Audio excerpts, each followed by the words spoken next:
nga nekkoon ministre de la jeunesse tey nga dégg lu mel nii war na metti sa xol de.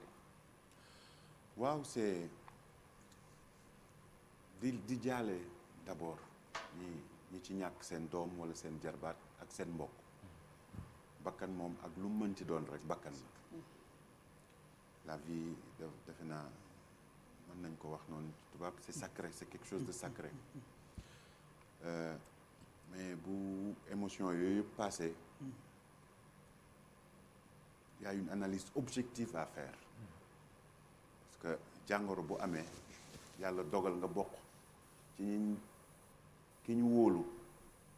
nga bokk ci ñi mu tànn pour que ngeen indi ay saafara yenn saa da ngay tàqalikoo du ma ni ak sa sago waaye da ngay tàqalikoo ak yenn cofeel yi xool objectivement lan moo koy saafara pour que beneen yoon du am man bi may njëkk a nekk ministre de la jeunesse ak emploi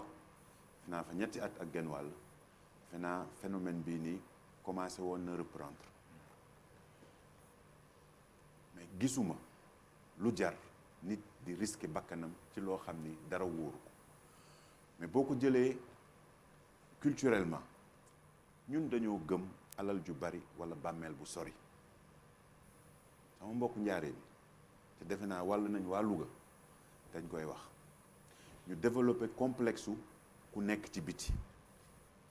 parce que dañ daan gis ku nekk ci biti xamuñu woon la fa am bu ñëwee weer bi mu fiy def day nekkee yow jeune bi noo bëgg a nekkee amul benn jeune bon en tout cas sama génération et je pense que ñun ñëpp ñoo bokk génération ku ci am bac ca xalaatoo wala rêvé woo dem man sama rêve yëpp demoon MIT la donc ci tolluwaay ndaw la mais objectivement lu tax nit di ko def defe naa loolu ñi ngi wax rek état mais c'est culturel parce que ñii di dem nii yëpp man yaay ji wax nee na doomam da daan liggéey fii et pourtant jël na alalam fay pour dem parce que dafa yaakaar ni que lam fay fekki moo gën lim fi bàyyi yaakaar rek la ñi jot a dem xam nañ ni lañ fay fekki surtout boo demee ci condition yooyu ña am këyit ñoo mënul am yow li nga foog waxantuma la ak yow mi nga xam ni sa dem teguwul ci yoon boo demee na nga fay nekk lu dul coono amu ci lu dul risque ñàkk sa bakkan amu ci te defe naa amul kenn ci ñun ku bëgg a teg naqar ak jafe-jafe yu mel nii sa njaboot donc ni xale yi delloo si seen xalaat xale yi ni ñuy delloo si seen xalaat bu fekkente ne li tax ñu war fee toog amu fi maanaam liggéey bi ngeen di egsi da ngeen diggoon ndaw ñi 500 000 emplois ci seen premier magistère fan ngeen toll parce que dafa mel ni li ngeen waxoon amul bu ñu dégloo Dame Diop le ministre de l'emploi nee na du problème mu emploi les gens s'attendaient à ce que mu jox ñu des réponses boo xamante ni ñoo gën a pertinentes mu ne c'est un problème d'employabilité mais personne n'a compris ana liggéey yi ngeen diggoon ndaw ñi ba tey ji xoolal les images qui sont très choquantes xam nga soxna Binta mënuñu ko teg ci emploi rek ndax témoignage bi nga teg fii nii yaay ji nee na doomam da doon liggéey fii di fay ay facture xam nga lu nekkoon liggéey bi di câble distributeur maanaam di xëcc ay fil ci koñ yi di dugal ci kër yi ñu leen di fay par weer mais ba tey am na ci ñuy njàpp man sa rajo laa ko déggee am na ay enseignants ñoo xam ne dañ doon jàngale donc mën nañ jàpp ni ñooñu am nañ métier waaw ñooñu non waxuma am nañ métier mais jàngalekat métier la waaw non raw nañ am métier am nañ salaire li ma la bëgg a foofu mooy xëy na am na ñoo xam ni problème mu ñàkk emploi yóbbuwu leen du problème mu ñàkk emploi rek léegi bu fekkee ci problème mu emploi bi la man defe naa jarul ñuy nëbbante réew mi biñ koy jël ak léegi nii jafe-jafe bi fi gën a metti liggéey la mais bu ñu waxantee dëgg wax rek dëgg bañ a nax suñu bopp bañ a nax ñi ñuy seetaan dañ leen di expliquer processus bi mënuñu jël lépp xëpp ko état bi ñuy ñëw fii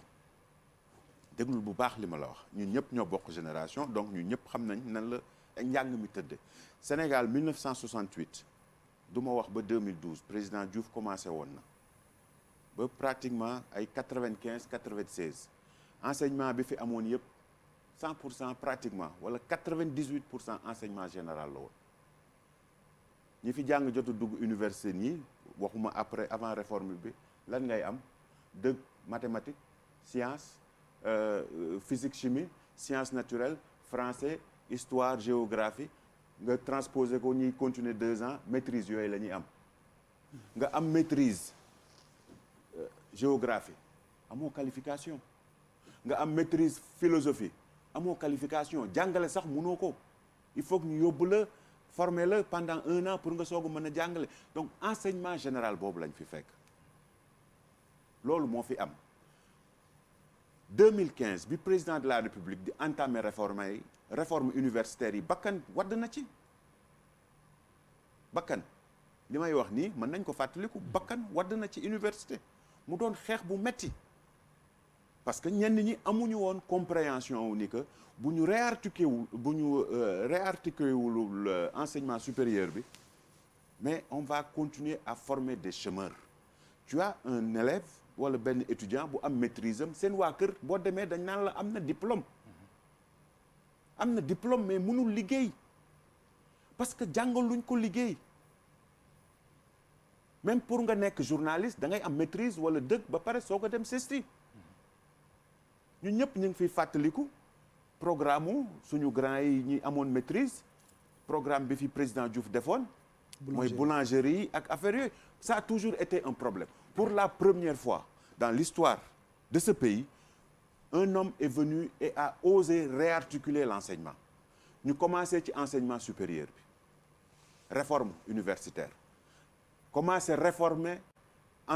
lycée yi les 11 points je me rappelle Mary Teuw lu nekk dégg na ko ñu def 2016 mu réorienter priorité bi ci enseignement professionnel damay fàttali 2012 20 000 places lañ fi fekk de l'indépendance 1960 ba 2012 20 000 places lañ amoon 2012 ba 2019 on est passé de 20 000 places à 83 000 places parce que comprendre nañ ni que ci njàng mi moom méngoowul ak jamono méngoowul ak liggéey donc il faut que ñu créer beneen orientation pour que ndaw bi xëy na buy am bac mën a liggéey wala bu amee bac plus 2 bu génnee mën a liggéey loolu moo indi création wu 17 lycées techniques yi ay lycée Sandiara ñu Limamoulaye Delafosse ñu réorganiser leen complètement c'est devenu des lycées techniques Delafosse boo fa génnee da ngay dem liggéeyi léegi lycée technique Cheikh Amadou Bamba bu Diourbel boo fa génnee da ngay dem liggéeyi mu nekk niveau brevet ba niveau bac mu am BTS bon ku bëgg mën a def cycle ingénieur boo demee institut nga def cycle ingénieur donc loolu foofu lañ fekk réew mi 80 000 places ba 83 000 places ci 5 ans lañ def loolu. ana 500 000 employés. 500 000 employés yi ngay wax chaque année li may wax ni peut-être chiffres yi évolué na parce que chiffres yi ma jàppoon mooy tout pratiquement ci septennat bi mujj nii. li may wax da ngaa changé ci diggante bi. bon ci diggante bi dematuma ci débat bi donc defatuma yenn mise à jour yi pour mën a wax mais li am cay dëgg chaque année tu as à peu près 100 à 150 000 jeunes qui se lancent dans le marché du travail chaque année loolu mooy am président bi mu defee calcul bi daf ni lii formation professionnelle bi mënul régler lii léegi aidons les jeunes à entreprendre ñu commencé ak ANPEJ bañ ma fii wooye monsieur bancable non boo ko joxee projet danaan la si c'est pas bancable mais c'est vrai projet bu mënta fay liñ ko lebal moment boobu dañu waxoon ni que duñ joxe xaalis bi on a commencé c'était très difficile parce que les jeunes n'étaient pas préparés à entreprendre ñu recruter ay ingénieurs financiers pour ñu jàppale booy yi nga xam ni wala jeunes yi nga xam ni mënuñu bind projet on recrute des ingénieurs financiers di leen fay et ils fournissent les services gratuitement aux jeunes qui ont envie d'entreprendre premier jet bi 3 milliards 500 la woon ñu gis ni ko doyul mu indi PAPEJ ñu gis ni ko doyul après la indi DER mais ñu insérer Prodac pour ñi mënul jàng ñi nga xam ni jàng wees na leen. non juste entre parenthèses bu ndaw nga continuer DER boobu da nga ko wax sama xel am ci lu mu dem ci booy yi doon tukki am na ci xam ne la mu joxee ci DER la ko jëlee continuer maanaam financement bu mu jëntee ci DER moom la jox borom gaal gi. xam nga loolu tamit yombalul liggéey bi. donc noonu donc ministre Dame Diop ak ministre de la jeunesse bu ñuy wax ni que am na ay programme yuy absorbé li ñu mën a wax kay mooy jëlul lépp wala yéex na mais defuñu dara moom wax dëgg yàlla kooku mënuñu koo wax 500 000 emplois yi ngay wax man ba bi may jógee ministère de l'emploi on était à bilan wu 2019 on n'a pas fait 500 000 emplois mais on a fait 488 000 emplois mais 488 000 emplois sur une demande de 1,5 million c'est un tiers on a fait des efforts léegi monsieur le ministre léegi 2019 bi muy ñëwaat mais nee na leen on va pas faire 500 000 emplois on va faire 1 million d'emplois 1 million d'emplois yi ni ñu ciy eggee mais on l'explique mën nañ ko wax mënoo am programme mu 100 000 logements te doo créer main d'œuvre mënoo nekk producteur de pétrole ak de gaz d'ici 2 ans te doo mën a créer emploi yooyu doo am problème mu di am problème mu financer ces jeunes mënoo bëgg a régler déficit. pétrole amul emploi de. non xaaral non parce que yow da nga jàpp ni que bu fekkee ni que da nga jàpp ni que dañuy ŋàcc ci pétrole bi rek yóbbu. mais li ma bëgg wax mooy sénégalais yi emploi pétrole bëriwul emploi di nga am xaalis mais doo am emploi. déedéet xaar ma expliquer la lu tax. Franck Timis ki pétrole rek la xam. non moo tax ma ne la non bu doon Franck Timis dina xam ne dina am emploi parce que ñun bokkuñu ci ñi nga xam ne dañuy ñëw jël rek gaz bi ak pétrole bi dem. on transforme contre yow mi suivre pétrole gaz Total bi muy signé condition pour mu signer président lan la ci njëkk a def. yaa jege président yaa déedéet non da nga ni moom jege na Franck Timis. moom day laaj man kay yow. non pour ñu respecter contenu local bi. non pas pour ñu respecter contenu local bi président condition yi njëkk a teg Total pour ñu signer. pour ñu jox leen ñu dem xool ndax pétrole am na. vous nous aidez à créer l'Institut du pétrole du Sénégal. vous nous aidez. non oui à mettre en place parce que on ne peut pas amuñu benn expérience ci pétrole amuñu ci benn expérience hein. En tout cas cadre sénégalais yi ci formé ils se sont formés. Mais dans le cadre d'une négociation entre États. Chacun défend ses intérêts est-ce que vous nous aidez mooy wax bi. est-ce que non c'est terme boobu laa utilisé ci clause yi la bokk. ci cahier de charge bi la bokk. c'est-à-dire l'assistance technique pour créer l'Institut du pétrole. fii ci réew mi pour que xale yi mën a jàng. léegi pour ñu bañ a dérouter continuer ce raisonnement. yaa ngi woon ci 100 000 logements yi ak pétrole. ma ni munoo bëgg a tabax 100 000 logements di préparer extraire pétrole ak gaz di régler ce déficit en céréales pratiquement dans l'agriculture te munoo créer 100 000 emplois.